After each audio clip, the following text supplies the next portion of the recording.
عقیدہ ختم نبوت مسلمانوں کا وہ بنیادی اور حساس عقیدہ ہے کہ جس پر ایمان اس طرح ضروری ہے جس طرح اللہ وحدہ لا شریک کی توحید پر ایمان رکھنا ضروری ہے، جس طرح اللہ وحدہ لا شریک کو اپنا خالق حقیقی اور وحدہ لا شریک ماننا ضروری ہے، اس طرح نبی پاک صلی اللہ علیہ وآلہ وسلم کی ذات اقدس کو آخری پیغمبر ماننا ضروری ہے۔ جو نبی پاک صلی اللہ علیہ وآلہ وسلم کے آخری نبی ہونے کا منکر ہے اس کا اسلام کے ساتھ کوئی تعلق نہیں ہے، اور یہ عقیدہ مسلمانوں کا وہ حساس اور اتنا اہم عقیدہ ہے، یہ صرف سب کانٹیننٹ یا برصغیر پاک و انڈیا پاکستان کا حساس مسئلہ نہیں ہے، جس طرح انجینئر محمد علی مرزا کہتا کہ یہ ہمارے اس علاقے میں بڑا حساس ایشو ہے۔ یہ ہر مسلمان کے لیے حساس ایشو ہے کہ نبی کریم صلی اللہ علیہ وآلہ وسلم کی ختم نبوت پر ایمان یہ ہر مسلمان کا بنیادی عقیدہ ہے۔ جو اس عقیدہ کا منکر ہے اس کا اسلام کے ساتھ کوئی تعلق نہیں ہے۔ اب اس عقیدے کا انکار کرتے ہوئے مرزا غلام احمد قادیانی نے نبوت کا دعویٰ کیا اور دعویٰ نبوت کر کے نبی کریم صلی اللہ علیہ وآلہ وسلم کی ختم نبوت حضور کے آخری نبی ہونے کا انکار کیا، اور یہ بات بھی تمام امت مسلمہ کے ہاں متفقہ اور مسلمہ ہے کہ سرکار دو عالم صلی اللہ علیہ وآلہ وسلم کے بعد کوئی نبی پیدا نہیں ہو سکتا، اور جو حضور علیہ الصلوۃ والسلام کے بعد کسی بندے کے لیے نبوت کا دعویٰ کرے اس کا اسلام کے ساتھ کوئی تعلق نہیں ہے۔ مرزا غلام احمد قادیانی نے چونکہ نبوت کا دعویٰ کیا، اور اس کے دعوی انشاءاللہ میں حوالے پیش کروں گا، مرزا قادیانی نے چونکہ نبوت کا دعویٰ کیا، دعویٰ کر کے دائرہ اسلام سے خارج کافر و مرتد ٹھہرا، اور اس کے کافر اور مرتد ہونے پر پوری امت کا اتفاق اور اجماع ہو گیا، اجماع منعقد ہو گیا کہ مرزا غلام احمد قادیانی کافر ہے، اور جو اس کو کافر نہیں مانتا وہ بھی مسلمان نہیں ہو سکتا۔ اب چاہے وہ مرزا قادیانی کا فالور ہو، ماننے والا ہو، اپنے آپ کو قادیانی کہے، اپنے آپ کو مرزائی کہے، چاہے وہ اپنے آپ کو مسلمان کہے، چاہے وہ اپنے آپ کو اہل سنت کیوں نہ کہتا ہو، جو مرزا غلام احمد قادیانی کو مسلمان ہی مانے اس کا اسلام کے ساتھ کوئی تعلق نہیں ہے۔ یہ ایک مسلمہ حقیقت ہے، اس پر پوری امت کا اجماع اور اتفاق ہے۔ اب اس عقیدے کے برعکس دو بندوں نے ایک الٹا اور الگ موقف اختیار کیا، جن میں سے انجینئر محمد علی مرزا کو جب پوچھا گیا کہ قادیانیوں کے بارے میں آپ کا کیا موقف ہے، تو انجینئر صاحب نے بیان کیا، کہتا کہ بہرحال میرا موقف کیا ہے، یوٹیوب پہ آپ جا کے لکھیں قادیانی فرقہ کو دعوت اسلام، میں ان کو اسلام سے اہل سنت سے ٹوٹا ہوا فرقہ مانتا ہوں، جنہوں نے اس بڑے لیول کا اختلاف کیا کہ ان کی تکفیر کرنا ہماری مجبوری بن گئی، کیونکہ انہوں نے اس اختلاف کی بنیاد پر ہمیں کافر ڈکلیئر کر دیا، اور انہوں نے کہا کہ جو غلام احمد قادیانی کو نبی نہیں مانتا ہم اسے کافر سمجھتے ہیں، تو جو ہمیں کافر کہہ رہا ہے پھر ہم حق رکھتے ہیں کہ ہم اسے کافر کہیں۔ اور میں نے تو یہ کئی دفعہ گولڈن کوڈ اپنا بیان کیا ہے کہ لوگوں کے سامنے کہ اگر قادیانی ہمیں کافر کہنا چھوڑ دیں تو ہم انہیں کافر نہیں کہیں گے، لیکن یہ کبھی نہیں ہوگا۔ تو اب انجینئر محمد علی مرزا قادیانیوں کی تکفیر کی وجہ کیا بیان کر رہا ہے کہ قادیانی ہمیں کافر کہتے ہیں، اور کہتا ہے میں نے یہ اپنا گولڈن کوڈ کئی دفعہ لوگوں کے سامنے بیان کیا ہے کہ قادیانی مجھے کافر ہمیں کافر کہنا چھوڑ دیں تو میں بھی انہیں کافر نہیں کہوں گا۔ پہلی تو یہ بات یاد رکھے کہ قادیانیوں کے کافر ہونے کی، مرزا غلام احمد قادیانی کے کافر ہونے کی متعدد وجوہات ہیں، کئی وجوہات ہیں تکفیر کی جس کی وجہ سے مرزا غلام احمد قادیانی کی تکفیر ہوتی ہے۔ ان میں سے ایک بہت بڑی وجہ یہ ہے کہ مرزا غلام احمد قادیانی نے نبوت کا دعویٰ کیا ہے، نبی کریم علیہ الصلوۃ والسلام کے آخری نبی ہونے کا انکار کیا ہے، اور جو حضور علیہ الصلوۃ والسلام کے آخری نبی ہونے کا منکر ہے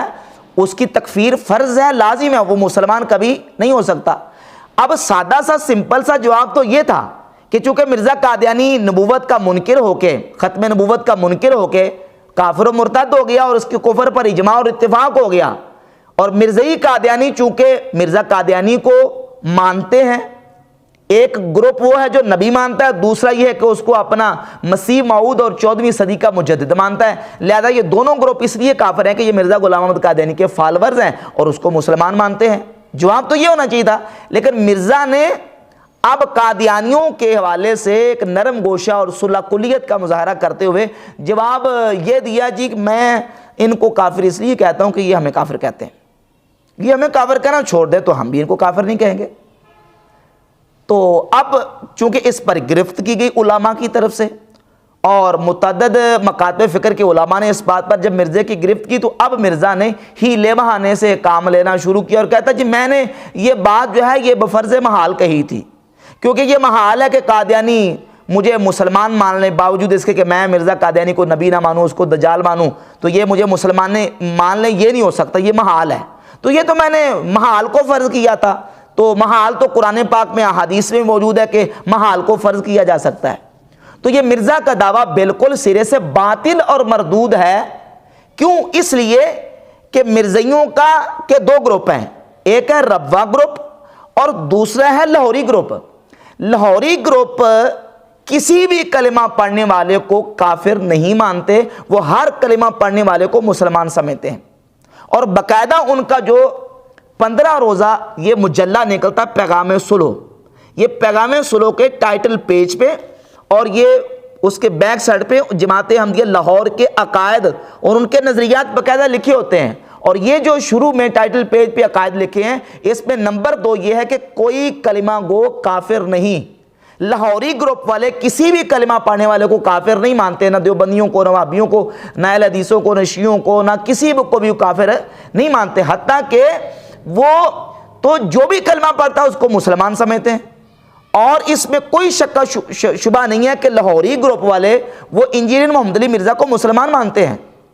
تو اب اس کا نتیجہ کیا نکلے گا؟ نتیجہ لازمی یہ نکلے گا کہ مرزا جیلمی کا بیان جو ہے اس کے مطابق لاہوری جماعت والے پکے مسلمان ہیں، اور اس کی طرف سے ان کو سرٹیفکیٹ مل گیا، کیونکہ کہتا کہ جو مسلمان مانے گا مجھے، میں اس کو کافر نہیں کہتا۔ تو اس کا مطلب یہ کہ لاہوری جماعت والے مرزے کو مسلمان مار رہے ہیں، وہ لکھ رہے ہیں کہ ہم ہر کلمہ پڑھنے والے کو مسلمان سمجھتے ہیں، کافر کسی کو نہیں سمجھتے۔ تو اب مرزا کے بیان کے مطابق جماعت احمدیہ لاہور کو تو سرٹیفکیٹ مل گیا اسلام کا، مسلمانی کا۔ اور یہ مولوی محمد علی لاہوری جو ان کا جماعت لاہوریہ کا بانی ہے، یہ اس کا باقاعدہ رسالہ ہے رد تکفیر اہل قبلہ، یعنی اہل قبلہ کی تکفیر کا رد۔ وہ تو کہتے ہیں کوئی بھی کلمہ پڑھنے والا جو ہے وہ اس کو کافر نہیں کہا جا سکتا، مومن ہے، مسلمان ہے۔ اب یہ مرزا کا جواب دے رہا ہے، مرزا کہتا ہے یہ محال ہے، ہو ہی نہیں سکتا، ہو نہیں سکتا، یہ واقع میں واقع ہے یہ، وہ تو ہر 15 روز بعد لکھ کے شائع کرتے ہیں کہ ہم ہر کلمہ پڑھنے والوں کو مسلمان سمجھتے ہیں، کسی کو بھی کافر نہیں سمجھتے۔ تو یہ اب یہ جو مرزا کا یہ کہنا کہ مجھ پر الزام لگایا جا رہا ہے، یہ الزام نہیں ہے، یہ در حقیقت بالکل حقیقت ہے کہ تم نے مرزائیوں کی، قادیانیوں کی حمایت کی ہے، اور لاہوریوں کی تو 100% حمایت جو ہے وہ موجود ہے۔ اور یہ تو مرزا کا بیان ایک ہے، اور دوسرا بیان اس سے سوال کیا گیا، وہ میں آپ کو ورڈ بائی ورڈ پڑھ کے سناتا ہوں، جس طرح یہ ورڈ بائی ورڈ پڑھ کے سناتا ہے۔ سوال یہ کیا گیا تھا کہ مرزا غلام احمد قادیانی نے کہاں خطا کھائی ہے جہاں اس نے اپنے آپ کو ذلی نبی کا دعویٰ کیا ہو۔ یہ سوال تھا مرزا محمد علی انجینئر سے کہ آپ یہ بتائیں کہ غلام احمد قادیانی نے کہاں غلطی کی ہے، خطا کھائی ہے کہ جہاں اس نے نبوت کا دعویٰ کیا ہے۔ تو اب اس کا جواب تو یہ ہونا چاہیے تھا کہ اس کی کتابوں میں اس کے دعوے موجود ہیں، لکھے ہوئے ہیں۔ جواب کیا دیتا ہے؟ یہ حمایت کرتے، کہتا میرے پہ الزام نہیں، یہ حمایت، یہ تو تم نے حقیقت میں ان کی حمایت کی ہے، یہ الزام ہے۔ جواب دیکھیں، جواب کہتا ہے کہ دیکھیں جی اس پر غامدی صاحب نے کافی ورکنگ کی ہے، آپ ان کی یوٹیوب پہ ویڈیوز دیکھ لیں، ان کا بھی موقف یہی ہے، یعنی غامدی صاحب کا، ان کا موقف بھی یہی ہے کہ اس سے کوئی صحیح سند سے ثابت نہیں ہے کہ اس نے خود کہیں یہ دعویٰ نبوت کیا ہو۔ یعنی مرزا صاحب جاوید احمد غامدی کے موقف کی طرف لوگوں کو ریفر کر رہے ہیں کہ آپ جاوید احمد غامدی کی ویڈیوز دیکھیں۔ جاوید احمد غامدی صاحب کی تحقیق یہ ہے کہ مرزا غلام احمد قادیانی نے دعویٰ نبوت کیا ہو، اس پر کوئی صحیح سند موجود نہیں ہے۔ تو مطلب کیا نکلا کہ مرزا انجینئر کا بھی یہی موقف ہے کہ مرزا غلام احمد قادیانی نے دعویٰ نبوت نہیں کیا۔ جب صحیح سند سے ثابت نہیں ہے تو اس کا مطلب اس نے دعویٰ نبوت کیا نہیں ہے، حالانکہ اس کے دعویٰ نبوت پر تو امت متفق ہے کہ اس نے دعویٰ نبوت کیا ہے، اور پھر اس کی اپنی کتابوں میں موجود ہے یہ چیزیں۔ یہ دیکھیں، یہ مرزا غلام احمد قادیانی کی مکمل جو کتابیں ہیں ان کے اس کا مجموعہ چھپا ہے روحانی خزائن کے نام سے. یہ روحانی خزائن کی جلد نمبر میرے پاس ہے جی 20 اور اس کے صفحہ نمبر 412 پر ایک اس کی کتاب ہے تجلیات الہیہ. یہ کتاب اس میں شامل ہے. لکھتا ہے کہ چونکہ میرے نزدیک نبی اسی کو کہتے ہیں جس پر خدا کا کلام یقینی و قطعی بکثرت نازل ہو جو غیب پر مشتمل ہو،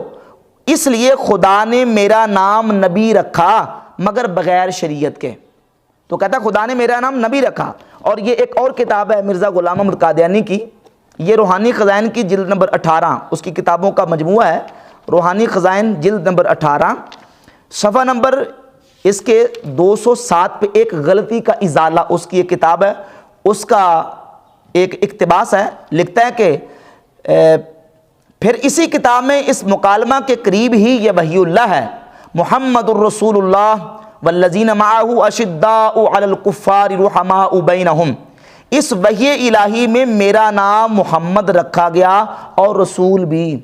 کہتا ہے یہ قرآن کی یہ جو آیت ہے نا اس میں میرا نام لیا گیا محمد اور رسول. اور آگے تو دو ٹوک صاف لفظوں میں مرزا غلام احمد قادیانی دعویٰ نبوت کرتے ہوئے لکھتا ہے کہ صفحہ 231 پر ایک دوسری کتاب ہے، یہ شروع ہوتی ہے صفحہ نمبر 216 سے آگے، دافع البلا 231 نمبر صفحہ روحانی خزائن کی جلد نمبر 18 کا. لکھتا ہے کہ سچا خدا وہی ہے، سچا خدا وہی خدا ہے جس نے قادیان میں اپنا رسول بھیجا. تو یہ صحیح سند کے ساتھ مرزا غلام احمد قادیانی کے دعویٰ نبوت نہیں ہے تو اور کیا ہے؟ اب بجائے اس کے کہ مرزا انجینئر یہ کہتا کہ اس کی کتابوں میں دعوے نبوت کے لکھے ہوئے ہیں، کہتا جی غامدی صاحب نے اس پہ بڑی ورکنگ کی ہے، آپ ان کی ویڈیوز دیکھ لیں، ان کا بھی یہی خیال ہے کہ صحیح سند سے مرزا غلام احمد قادیانی سے دعویٰ نبوت ثابت نہیں ہے. تو اب اس کو قادیانیوں کی حمایت نہ کہیں تو اور کیا کہیں؟ مرزا کل پلا رو رہا ہے کہ میں حمایت نہیں میں نے کی، میرے پر الزام ہے. یہ الزام ہے؟ حقیقت ہے کہ تم قادیانیوں کی حمایت کر رہے ہو، یہ حمایت نہیں تو اور کیا ہے؟ اور پھر جوید احمد غامدی صاحب کی بات ہے، انہوں نے تو 2 ہاتھ آگے بڑھ کے یہ کہہ دیا جب ان سے پوچھا گیا قادیانیوں کے حوالے سے کہ قادیانیوں کے حوالے سے احمدیوں کے بارے میں آپ کی کیا رائے ہے، تو جوید احمد غامدی صاحب اپنی رائے دیتے ہوئے کہتے ہیں کہ میرے نزدیک ہر وہ بندہ جو اپنے آپ کو مسلمان کہتا ہے مجھے کوئی حق نہیں ہے کہ میں اس کا انکار کروں. ہیلو 2 لفظوں میں جوید غامدی صاحب نے مرزائیوں کو، قادیانیوں کو، لاہوریوں کو اور ربے والوں کو سب کو اسلام کا سرٹیفکیٹ دے دیا اور کہا کہ جو اپنے آپ کو مسلمان کہتا ہے مجھے کوئی حق نہیں ہے کہ میں اس کا انکار کروں. اور وہ اپنے آپ کو مسلمان ہی کہتے ہیں. قادیانی اپنے آپ کو ہندو یا سکھ یا کافر تو نہیں کہتے نا، مسلمان ہی کہتے ہیں اپنے آپ کو، اگرچہ وہ مرتد اور کافر ہیں لیکن اپنے آپ کو مسلمان ہی کہتے ہیں. تو جوید احمد غامدی جس کی طرف مرزا انجینئر ریفر کر رہا ہے کہ اس کی تحقیق کو پڑھیں، اس نے بڑی ورکنگ کی ہوئی ہے، تو اس نے تو 2 ٹوک کہہ دیا کہ میں ان کو جناب مطلب ان کے مسلمان ہونے کا انکار میں نہیں کرتا. اور پھر بڑی مضحکہ خیز بات ہے، انجینئر سے جو یہ پوچھا گیا کہ قادیانیوں کے بارے میں تو کہتا جی وہ مجھے چونکہ کافر کہتے تو میں ان کو کافر اس لیے کہتا ہوں، وہ مجھے کافر کہنا چھوڑ دیں تو میں انہیں کافر کہنا چھوڑ دوں گا. اب دوگلا پلیسی کا آپ اندازہ لگا لیں کہ ایک طرف وہ لوگ خارجی جنہوں نے حضرت مولا علی مرتضی شیر خدا رضی اللہ تعالیٰ عنہ کو کافر کہا، نعوذ باللہ مشرک کہا، یہ جب خارجیوں کی بات آتی ہے تو کہتا کہ خارجی جو ہیں وہ مسلمان تھے، حضرت علی نے فرمایا تھا کہ ان کے جنازے پڑھو اور مولا علی نے ان کے جنازے پڑھے. حالانکہ یہ بات بالکل جھوٹی سرے سے غلط ہے، لیکن کیا کہتا ہے کہ خارجیوں کے مولا علی نے جنازے پڑھے ہیں. جو خارجی مولا علی مرتضی شیر خدا کو کافر کہیں ان کے بارے میں تم کہتے ہو کہ مولا علی نے ان کے جنازے پڑھے ہیں. ظاہر جنازے مسلمانوں کے پڑھے جاتے ہیں، تو مسلمانوں کے جنازے پڑھے جاتے ہیں نا. اور پھر اس نے کہا بھی ہے کہ ظاہر ہے کہ وہ منافق بھی نہیں تھے، وہ کافر بھی نہیں تھے، تو کیا تھے؟ وہ مسلمان تھے، اس لیے مولا علی نے جنازے پڑھے. جو مولا علی کو کافر کہیں وہ تو پکے مومن اور ان کے مولا علی جنازے پڑھیں، تو جو تمہیں کافر کہیں تو تم کہتے کہ وہ کافر ہے، اس لیے کافر ہے کہ مجھے کافر کہتے ہیں. اور پھر کہتا ہے میرے اوپر الزام ہے. اصل میں الزام نہیں ہے، یہ پلی دیتا ہے قادیانیوں کو اور ان کی حمایت میں اور ان کے لیے ایک صلح کلیت کا اور ان کے لیے ایک نرم گوشہ پیدا کرتا ہے.